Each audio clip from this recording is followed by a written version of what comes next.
Jagan graph తగ్గిందా? ఆ results వచ్చినాక గ్రాఫ్ క్లారిటీ వస్తుంది. కానీ ఈ కూటమిలో కూడా కొన్ని అవకతవకలు అంటే లోపాలు ఉన్నట్టు కనిపిస్తుంది. 1% 2% గెలుస్తారు. వైఎస్ఆర్సీపీ పార్టీ ఓటు వేస్తారని గ్యారంటీ ఏముంది? చంద్రబాబు ఎక్కడ మోసం చేస్తున్నాడని అర్థమవుతుంది ప్రజలకు. నమస్తే, నా పేరు నవీన్ కుమార్. మీరు చూసిన విశ్వ టీవీ. ప్రస్తుతం మనతో ఉన్నారు రాజకీయ విశ్లేషకులు విశ్వ టీవీ చీఫ్ ఎడిటర్ సుందర్ చమకూర్ గారు. నమస్తే అండి. ఏపీ రాజకీయాల గురించి కొంచెం విశ్లేషణ చేద్దాం.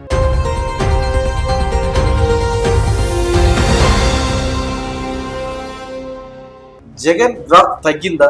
ఇంతకుముందు జాతీయ కథనాలు, జాతీయ మీడియా సంస్థలు ఇచ్చిన సర్వే ప్రకారం జగన్ చాలా బలంగా ఉన్నాడు ఏపీలో అని కొన్ని సర్వేలు రిపోర్ట్లు వచ్చాయి, చూసాం.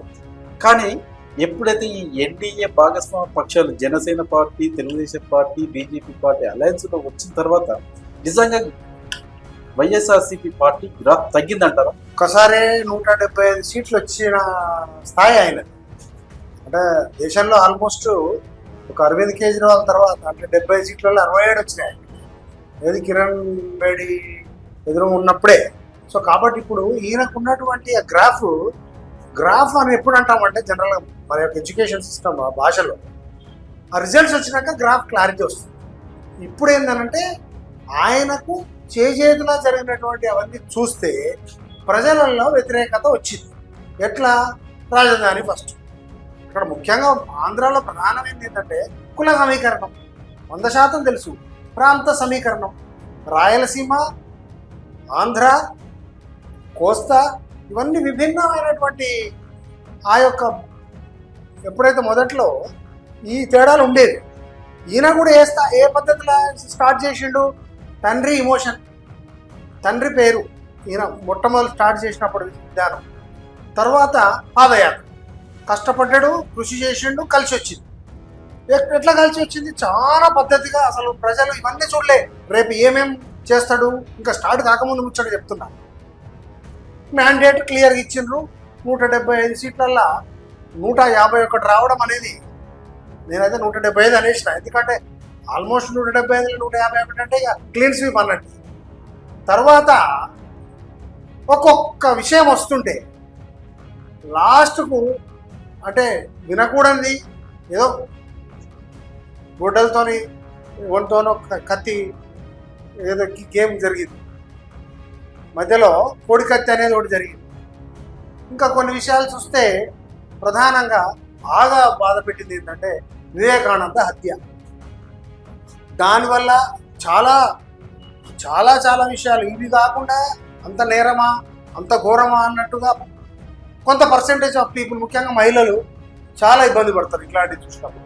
పర్సెంటేజ్ ఆఫ్ గ్రాఫ్ తగ్గింది. నేను చెప్తున్న విషయము ఒక్కొక్క దానికి లింక్ చెప్తున్నా. నేను మొట్టమొదటి రాజకీయం అమరావతి కులం అంతా అనుకున్నారు, ఆ ప్రజలు అనుకున్నారు, ఒక కులం వర్గం అంతా ఇబ్బంది పడ్డది రాజకీయంగా. అసలు రాష్ట్రానికి రాజధాని రాలేదని ఒకటైతే, రెండోది కోడికత్తి అంశము, మూడోది ఇవన్నీ కాకుండా ప్రధానంగా లోపల జరుగుతుంది ఏంటంటే 2.5 ఏళ్ళకి మంత్రులను తీసేసాడు. మీకు కాదా?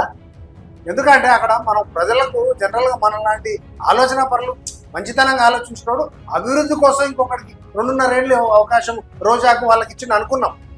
రోజా వచ్చినాక ఏం చేసింది? కొంతమందికి నచ్చుతుంది. అందరు ఇప్పుడు మీరు అందరికీ నచ్చరు. మీ ఇంట్లో కూడా 10 మంది ఉంటే 5గురు నచ్చుతారు, 5గురికి నచ్చరు. రోజా వల్ల కొంత మైనస్.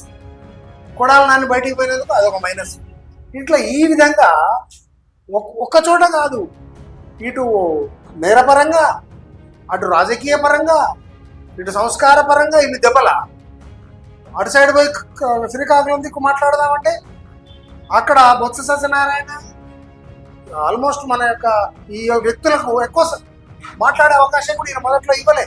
ఎంతసేపు సజ్జల, పెద్దిరెడ్డి రామచంద్రారెడ్డి ఈ విధంగా రావడం వల్ల ఆయన యొక్క రేటింగ్ పడిపోతూ వచ్చింది. ఈ టైంలో బీజేపీ అదే బాబు, జగన్, పవన్ అని ఏదో తీసుకొచ్చినారు. నేనేమంటున్నా అంటే బాబు, జనసేన ఇట్లాంటి ఎన్ని యాడ్ అయినా అప్పటికే ఆయనకు జరగాల్సినటువంటి కొన్ని ముఖ్యమైనటువంటి ఎఫెక్ట్స్, పరిణామాలు అంటున్నా నేను. పడిపోలే పరిణామాలు, ఎఫెక్ట్స్ ఆయనకు తగులుతూ వస్తున్నాయి. ఇంకోటి ఏంటంటే వాస్తవంగా ఇందులో ప్రధానంగా క్రెడిబిలిటీ ఆఫ్ గవర్నమెంట్ చూస్తున్నాము, రన్నింగ్ ఆఫ్ స్కీమ్స్ కానీ ఒక్కరికి కూడా మొన్న ఇక్కడ జరిగినట్టు నియంతృత్వ ధోరణి ఉన్నట్టుగా అనిపిస్తుంది. ఎవరు మాట్లాడద్దు, ఎవరికి ప్రైవసీ లేదు, ఎవరు పడితే ఏది పడితే అది పత్రికల ముందు మాట్లాడచ్చు, మీడియా ముందు అనేది జరగడం వల్ల ఇవన్నీ కారణాల చేత మీరు అడిగినట్టు ఆ గ్రాఫ్ కాస్త పడిపోయింది. అది ఎంత సంఖ్య అని ఇప్పుడే నిర్ధారించదు. అయితే ఇప్పుడు తెలుగుదేశం, జనసేన, బీజేపీ కూటమి ఏర్పడ్డాక మొదట కొన్ని జాతీయ సంస్థలు నిర్వహించిన సర్వేలో కూడా ఈ కూటమికి కొంచెం గ్రాఫ్ పెరుగుతుంది. అంటే ఇంతకు ముందుతో పోలిస్తే కొంచెం మద్దతు పెరుగుతుంది జగన్ మీద. అంటే ఇంతకు ఉన్నంత గట్టిగా కూడా ఇప్పుడు జగన్ లేడు అనేది కూడా వచ్చింది. కానీ ఈ కూటమిలో కూడా కొన్ని అవకతవకలు అంటే లోపాలు ఉన్నట్టు కనిపిస్తుంది. ఎట్లా అంటే ఇప్పుడు జనసేన పార్టీకి టికెట్ల పంపకంలో కొంచెం తగ్గింది. వాళ్ళ కార్యకర్తలు అంటే మా జనసేనకు తక్కువ సీట్లు ఇచ్చారని వాళ్ళు కొంచెం అయోమయంలో కొంచెం గందరగోళంగా ఉన్నారు. వాళ్ళు ఏ మేరకు ఈ కూటమికి సపోర్ట్ చేస్తారని ఒకటి ఆలోచించాల్సిన విషయం. అట్ ద సేమ్ టైం ఈ బీజేపీకి తెలుగుదేశంకి గత ఎన్నికల నుంచి మధ్యలో కొంచెం గ్యాప్ చాలా పెరిగింది. చాలా రాజకీయంగా చాలా మంది కొంచెం పోటాపోటీగా వెళ్ళారు. ఇప్పుడు తిరిగి కూటమి ఏర్పడ్డాక నాయకులు అయితే కూటమి ఏర్పడ్డారు కానీ కింద కార్యకర్తలు గ్రౌండ్ లెవెల్గా కలిసి పని చేస్తారా? చేయకపోతే మళ్ళీ కూటమికి కదా నష్టం, దీనివల్ల జగన్కి కదా మళ్ళీ లాభం అనేది కూడా ఒక ఆలోచించాల్సిన విషయం. ఇంకొకటి చాలా ఇప్పుడు జనసేన బీజేపీకి కేటాయించిన ప్లేస్లలో తెలుగుదేశం పార్టీ నాయకులు చాలా మంది టికెట్లు ఆశించిన వాళ్ళు ఉంటారు. వాళ్ళకి టికెట్ రాకపోవడం వాళ్ళు మళ్ళీ రెబల్గా పోటీ చేసే అవకాశం ఉంది.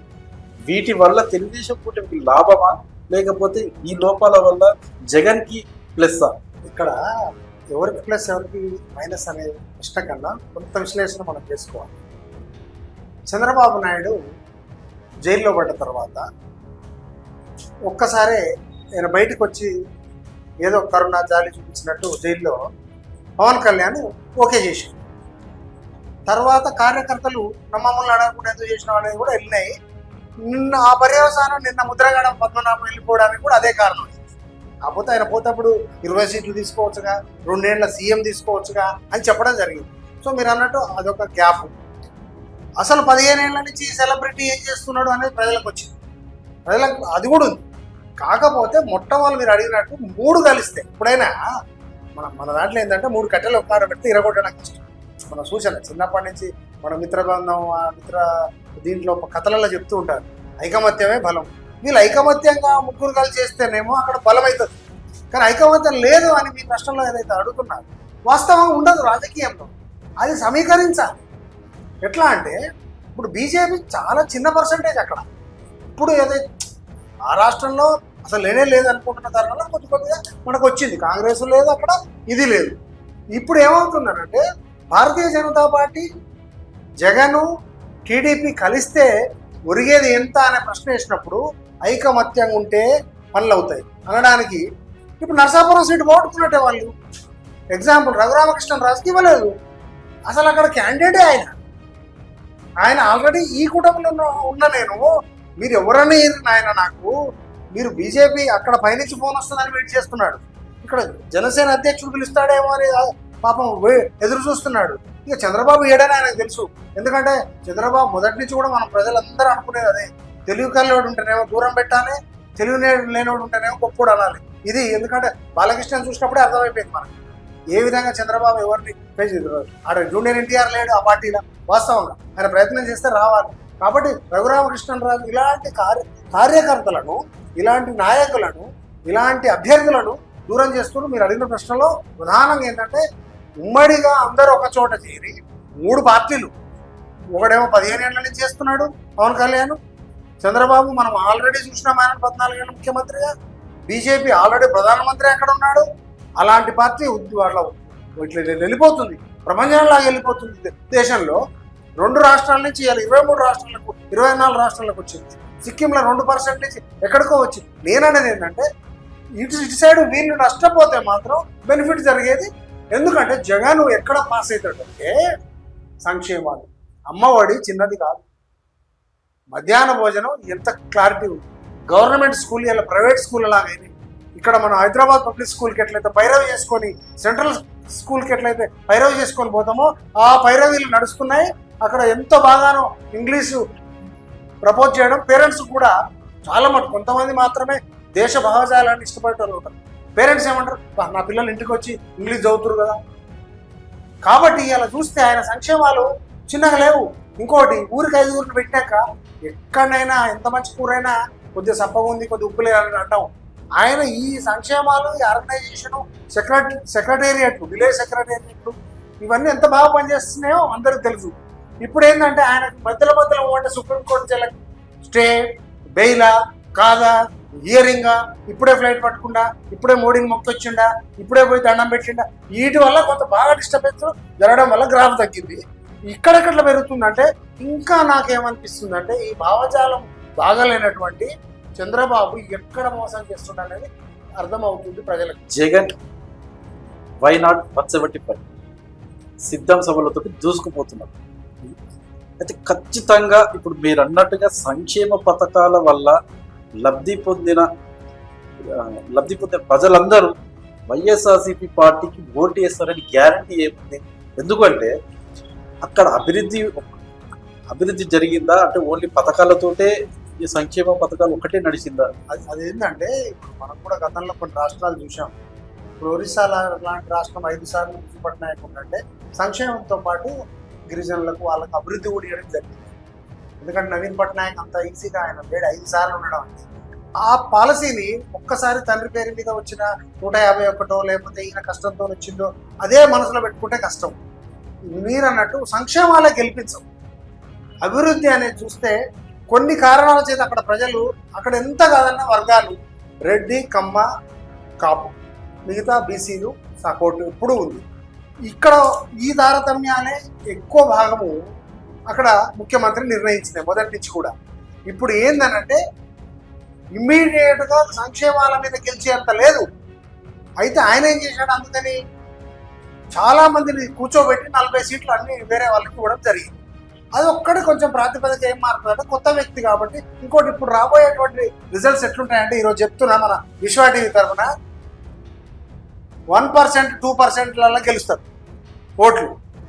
అంతా 500, 1000, 2000, మాక్సిమం 4-5 ఇక్కడ మొన్న తెలంగాణలో గెలిచినట్టు 50,000, 40,000 మార్చిలలో గెలిచే అవకాశం ఉండదు. జాడారెడ్డి కొడుకు కూడా 50,000 వచ్చింది మరి.